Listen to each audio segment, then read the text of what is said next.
Dámy a pánové, to jsme se takhle operativně dostali do přímého přenosu.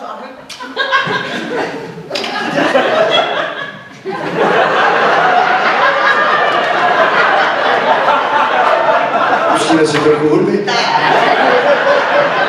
Loučí se s vámi kolokvějka Věčná a přivítám svého kolegu mistra Kalinu. Hned jsem za tebou, ahoj.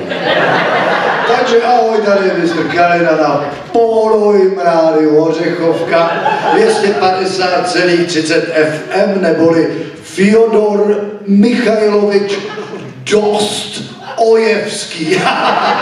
Takže pojďme na to, mám tady zprávu z dopravy. V Modřanech pozoru benzinové pumpy, na parkovišti tam stojí kamion, tak pokud byste jeli k té pumpě, pozor, na parkovišti tam stojí kamion, abyste do něj nenarazili. Tolik k dopravě. Jinak, co si budeme dneska povídat, samozřejmě, co budeme? Co? Už?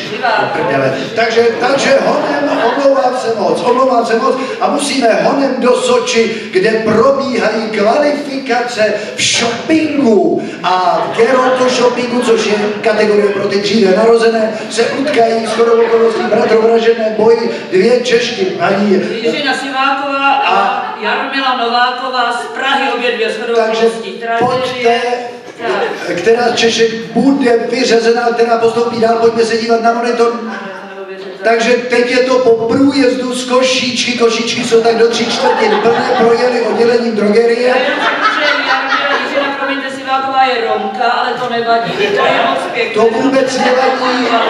Je to neuvěřitelné. Ona může zmizet dobře v temnějších pasážích samou svoji byla v Soči.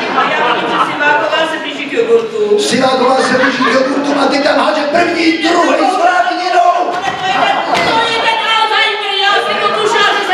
Nepodívá se na cenovky, cílem je samozřejmě nakoupit v co nejrychlejším čase, co nejvíc zboží, za co nejvíc peněz. Takže, a teď jde do droždí. Kolik droždí se vejde do takového košíčku, to uvidíme. Dej to. A pojď si vyjdi se jít. A teď si tam hodila krmení pro kočky. Reklama. Tak to je v nevhodném čase, ale budíš. Dušená hovězí líčka. Simplikavá. Konec reklamy.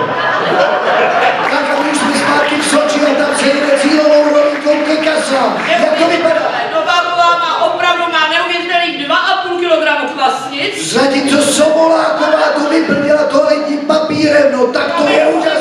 Promiň kolego, Siváková, ale nevadí, prosím vás, to Ale co to je vepředu tam vpravo na košíčku? To je tam nějaká kráva, kdo to tam stojí, pozor.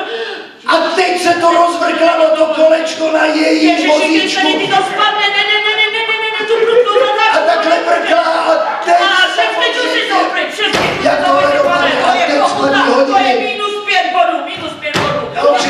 Ježišmarja, aby tu máme hosta, aby se nedozvíme, jak to dopadlo. Děkuju, Ester.